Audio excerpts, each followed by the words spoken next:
Yes, it is another Thursday.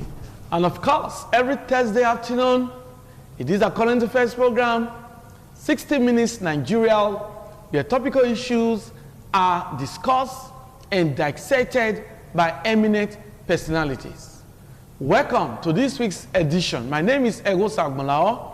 I have very distinguished guest with me today. I have with me a very renowned communication expert, analyst, and of course, a president of a pressure group, United in Democracy, Eigalua Andrew, also known as Tigana. Nice to have you on the program. Good afternoon, viewers. I have with me a former governorship candidate in Edo State, and of course, a very seasoned analyst as well, a popular face on the program, Bishop Akalame. Nice to have you. Good afternoon, sir. It's been a while, yeah. And I know that our viewers out there will be impressed to see my very two distinguished guests today. Well, let's get started on the show. The topic for today is very apt. We are looking at strengthening democracy in the country under matters arising. Now, it is believed that democracy is a popular government where the people have a role to play in governance. The people have very crucial and pivotal role to nation building because the people vote public office holder, that's the elected leaders. The elected leaders are voted into office by the people.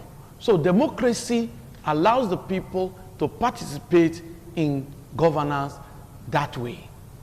How do we strengthen this process? We'll start with a politician in our midst, Bishop Akalame. Yes. Thank you. Democracy, strengthening democracy in Nigeria. First of all, we must have to establish the definition of democracy. Okay. So that those who do not understand what we're talking about, even those who are leading us, who don't understand this term, can begin to understand what democracy is all about. I'm going to give you three definitions. Okay. First of all, let me start with the axiomatic definition of Abraham Lincoln, which is the popular one, which says democracy is the government of the people, by the people, and for the people. That is the axiomatic definition of democracy. Yes. Then we can also say that democracy is the government by the concept of the governed. In other words, the government that have the approval of the people. To the ballot box, Yes. you mean? Then we cannot say again that democracy is the government of all. An open government is called democracy, an open government. That means you cannot see that the people is repeated in the definition.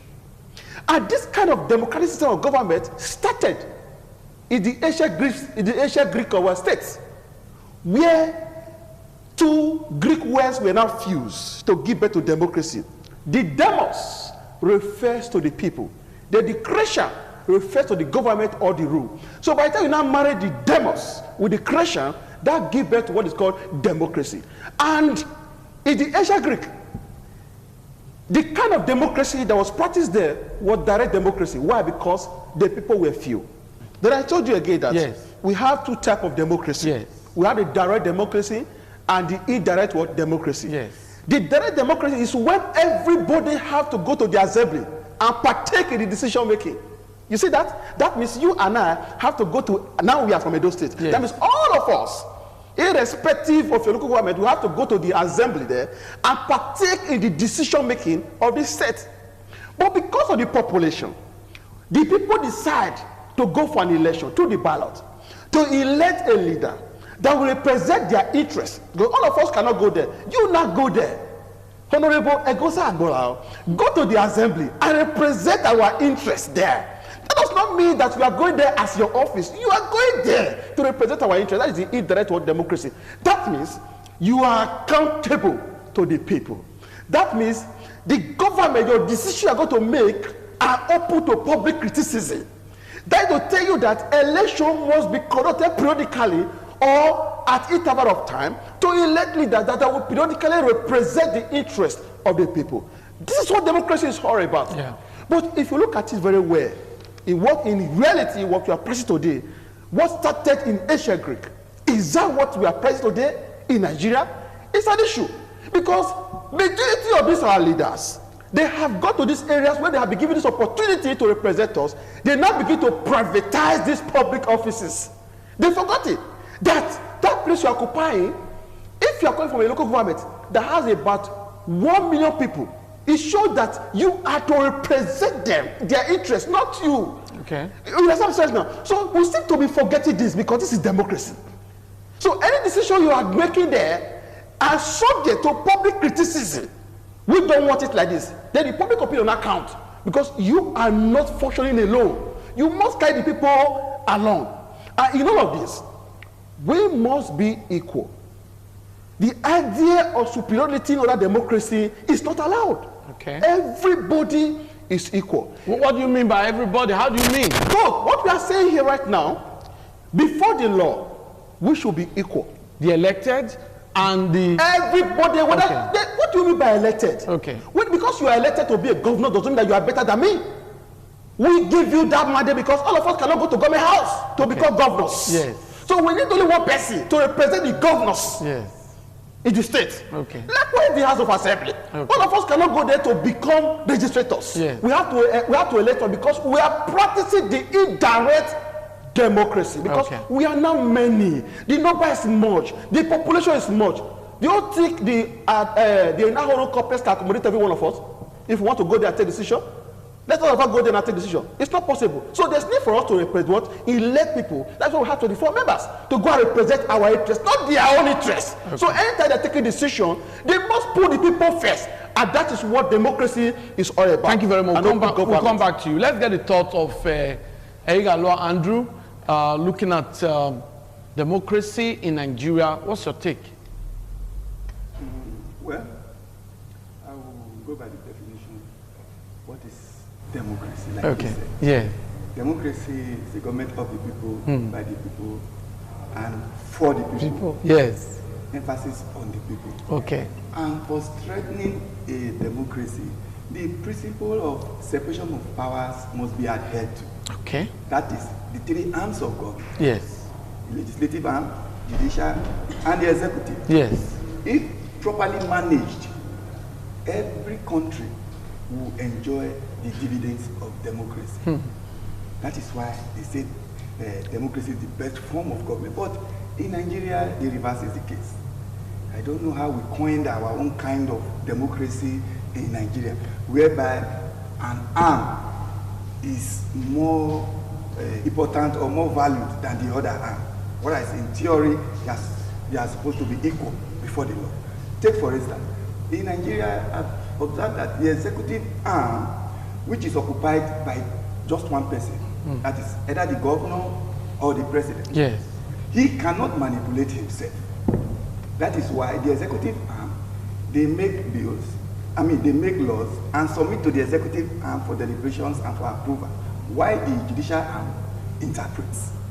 It's like the judicial arm is living in isolation.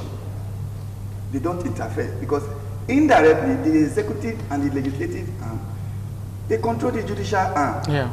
Because it is the executive arm that appoints a judge for the legislature to approve.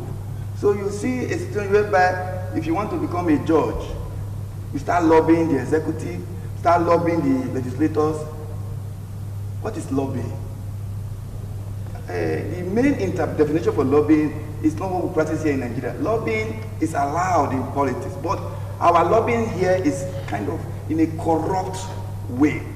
Maybe you are not qualified to be a judge. You lobby legislators. You lobby the state governor to make you a judge. Because he submits your name to the legislators for approval. And the legislators, because they are lawmakers, they are prone to be involved in a corruption and all that, and their matter is taken to the court. So a judge that is not supposed to be a judge, that you are approved to be a Supreme Court judge, and your case is brought before him or her, what happens? So, what I'm trying to say is that Yes. if our three arms are going by the rules of separation of powers, we won't be having the problems we are having now. Take, for example, the current protest that is plaguing, that is engulfing the whole of Nigeria right now, that if not properly managed might snowball into something else. I will use this opportunity to give our youth 3 bozas for this wake-up call. Boza, boza, boza for the youth. They've woken up. And let me tell you, protest is in our constitution. You have the right to protest. To protest. That is if the people in the helm of affairs are not doing what is right. Because normally if things are wrong, the legislative arm can call the executive arm to order, can call the judicial arm to order. But because of the corruption in Africa, extended to Nigeria, we cannot find out the truth. Whereas if these 3 arms of government, if they've been doing what is right, these protests we are seeing would not have been there. Let me take you back. Like in the Western world, you see prime ministers resigning, presidents resigning. Why? Because they have a particular bill or something they moved into the legislative arm. They will look at it. No, Mr. President, this thing you are telling us to pass, it won't go well for us in this generation and the other generation, so we won't pass it. And the president says, this is what I want. We won't pass it, then resign. Or they impeach. There's no Ghana must go passing hands. Are you talking about like Brexit that happened in the UK, Brexit? Yes. That affected the Prime Minister and all that? Okay. It affected Cameroon. This woman that just left, what's her name again? The former British Prime Minister, the lady. Okay. What's her name again, please? Yeah, it affected her. She resigned. And Boris Johnson was about resigning before this whole thing. And that was what brought Boris Johnson into power. Let us govern well. Like what we are seeing today, the youth protesting, although I so much support the protest, but the dimension they've taken, that is what I don't like. Destroying government properties. But you must distinguish it, because from what we are told, we have the NSAS protesters who the president also acknowledged that they have a right to protest. But some persons, from what we have heard, has taken advantage. Okay. That's why I said this. I'm appealing to them to calm down. Whether NSAS, they are all youth. Okay. They should follow the protest in the normal way. If you can protest for 30 days without destroying anything and doing anything, nobody will touch you. It's your right. The international community, they are watching. It is what you want. And again, you will see, I so much give kudos to the youth. Before now, we'll be seeing bad governance. People will be, using WhatsApp to make, mockery of the whole thing and all that. But they come out in full force to tell the government, no, this is what we want, this is what we don't want. The protest has entered its 14th day today. And for the past 3 days has been, bloody, and the dimension they are using is uncalled for. But I want to use this opportunity to appeal to the youth. Your demands are already in the House of Representatives and in the Senate. 2 days ago, I watched the Speaker of the House of Representatives. He was jittery when he was saying that he has rejected the bill submitted to him to sign, that if the bill for compensation of the wounded people that have been victims are not inserted into the bill, he will not sign. And for every other thing, it's been looked into. So I will use the opportunity to appeal to our youth to be calm. Democracy is not a one-day thing. You can't just say, this thing must be like this today, it must take effect today. You give them some time, go back home and relax and watch them and see if there will be reforms in the style of governance. For me, I'm saying that the style of governance in Nigeria, our system is too rich for a poor country. How can a senator be receiving millions of naira as salary, whereas the people they are governing or taking care of, they are living in abject poverty? They should make reforms. And again, what do these youth really want? Good jobs, normal school calendar to work, and good health facilities. If you can provide those 3 basic amenities and maybe foodstuff, to be affordable to the poor, to the rich, so that everybody can live a moderate life. They are not telling you that they must be millionaires or the basics of life. Give it to them. By the time these politicians, they send their children abroad to go to school, they don't bother if other poor people, the less privileged children go to school. I can now imagine a country whereby a whole year they will be having ASU strike, problem with ASU, which you can call a round table. There are bound to be crises, even in the Western world. They have crisis once in a while. Go to a round table, quickly resolve the issue, and let things return to normal. We'll come back to you.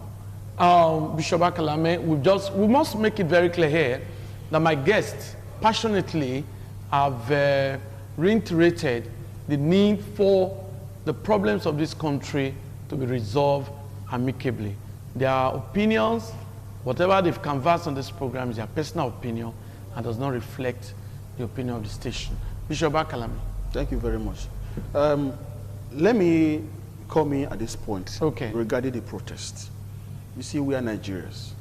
And I am happy for the very first time that I'm seeing youth like this. I can tell you that even after the Edo governorship election, I've been mourning because I am a youth and I participated in that election and they did not vote for me.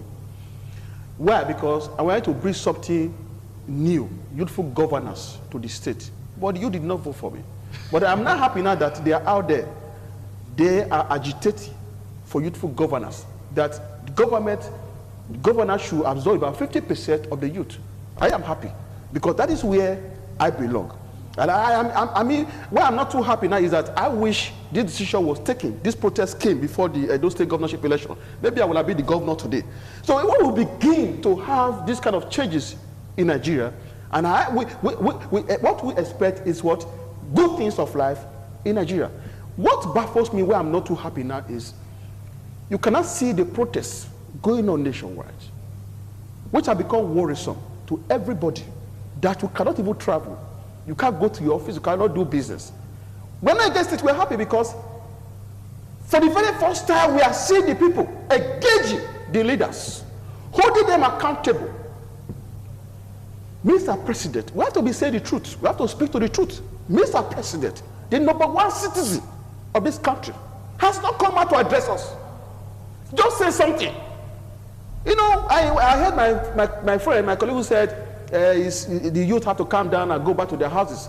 We are not in the right position to take the youth to go to their houses. If Mr. President come out today and address us, talk to the youth, and I can tell you, my friend, that the youth you are seeing today will go back to their houses. When a man is angry, he's talking to you, this is what you have done to me, I don't like, and you don't say anything to the man become more anger. That is what is happening today. But we now say we are pressing democracy, government by the people. If you have taken a decision that the people do not like, they have the right to criticize your decision. And when they do that, you can quickly say, oh, I am sorry. I did not know that this policy is hurting people. So what we are going to do is that we are going to go back to the drawing board. We are sorry. You know why you have to say you are sorry? Because you are representing the interest of the people. The office is not your office. Our leaders are forgetting one thing, that the public office is not their office. So as a result in Nigeria, they are privatizing the public office. And that is the problem. That's why instead when the people are protesting, the people are talking and say, we don't need this. They don't see anything. I don't know how they see us. I don't know how they but let me quickly interject. Now, my other guest talked about the 3 arms of government. Yes. Democracy is not about the executive. Now, the Senate has informed President Buhari to address the nation. I think the Senate has done well by doing that. Don't you think so, Mr. Akalame? Let me quickly say this here. Because you are saying that the president should address. No, and the Senate said, President, address the people. You see, there are times, there are situations in a country where we don't have to observe protocols. What you are talking about, talking protocols. And before you begin to observe protocols, many people will have died. Is that what you want? You see, let me tell you something. See, look at what happened in Lagos State. 2 days ago, even when the government said nothing like that happened, we saw videos, we saw what happened. And we are in a democratic system of government. What are the youth looking for? We're there fighting. Just harmless protests. And people have lost their lives. It's not supposed to be like that. When a man votes for you, you see why I'm not happy? You come out and campaign. Make promises to the people. By virtue of these promises, the people will go to the field and vote for you. It should that they trust you. After giving you the mandate, after giving you the vote, you come out there to become, you want to become Lord. Then you become become, you're supposed to be a servant leader. Okay. Our elected officers should be servant leaders. You're not supposed to be bossing them, because the office you occupy belongs to all of us. If all of us if we are pricing direct democracy, all of us will go to Aso Rock. All of us can be there. That's what I'm saying, because of the kind of democracy or policy. That's why we have to elect one person to go and represent us. We'll come back to you. Andre Igualoa, you were making your point, and you commended the youths for what they have done, and you said, yes, there's room for dialogue. You know, like I said, okay. three arms of God. Yeah. The executive and the legislative and the judiciary. Yeah. But if you watch very well, the legislative arm and the executive arm, they carry each other along, leaving the judiciary behind. Because they feel the judiciary does not have anything that can dabble into their affairs to reducing them. What am I saying? We just mentioned that the Senate President and the Speaker of the House, they went to meet Mr. President to discuss with him. And they came out openly to tell us Mr. President should come and address the nation. Yeah, they said the President should address the nation. Do you know that, yes, they are the only... The Senate made it very clear that the President should address the nation. They are the only people that can address or talk to the President like that. And in a real democracy, where you have the people at heart, with the present crisis we are seeing in Nigeria now, do you know that they can move a motion for impeachment if the President persists or decides not to come out and address? On that ground, if the House of Senate and President, if they are really representing the people and they know what democracy is all about, nobody is bigger than everybody in democracy. They've asked him, come and talk to the House. And if you are still, okay. Now let me also cut in now. Now we're talking about democracy, which involves the people. Now the youths, they are the people, and they have rights.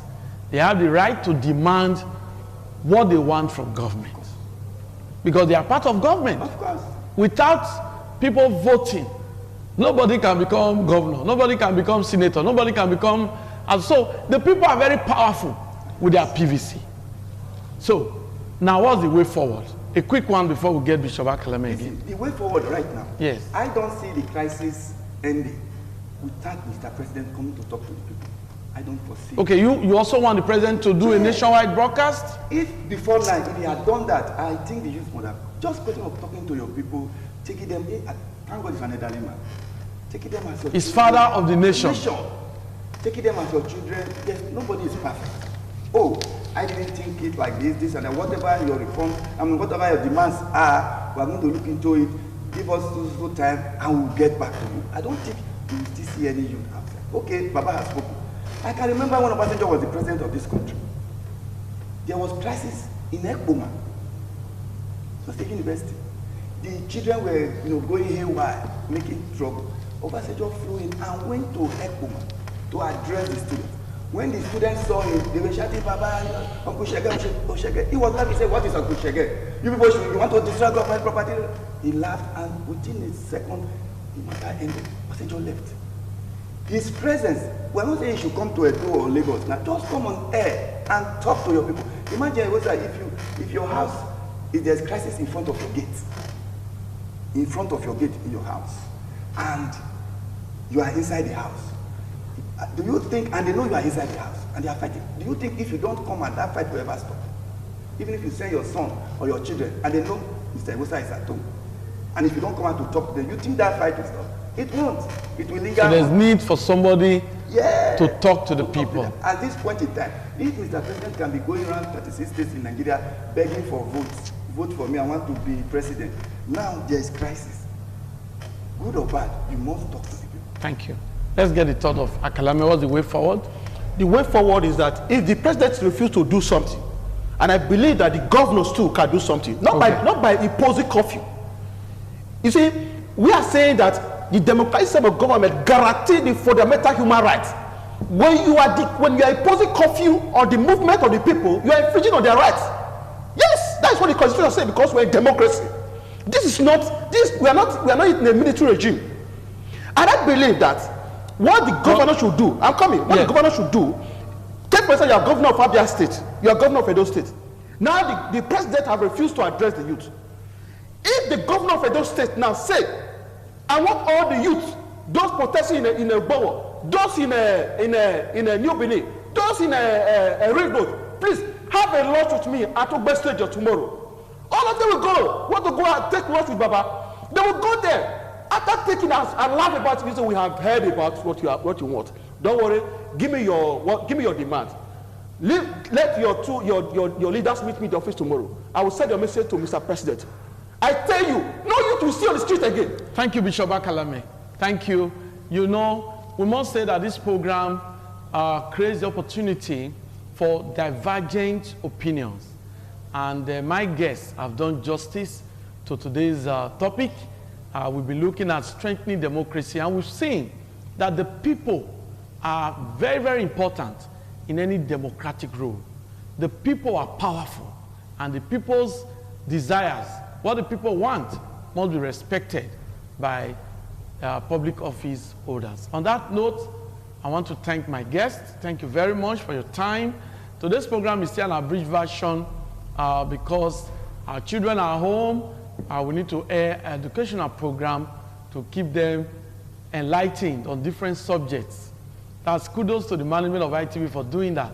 My name is Egosa Agbonlao. Thanks for being a part. Do have a wonderful week ahead. Bye-bye.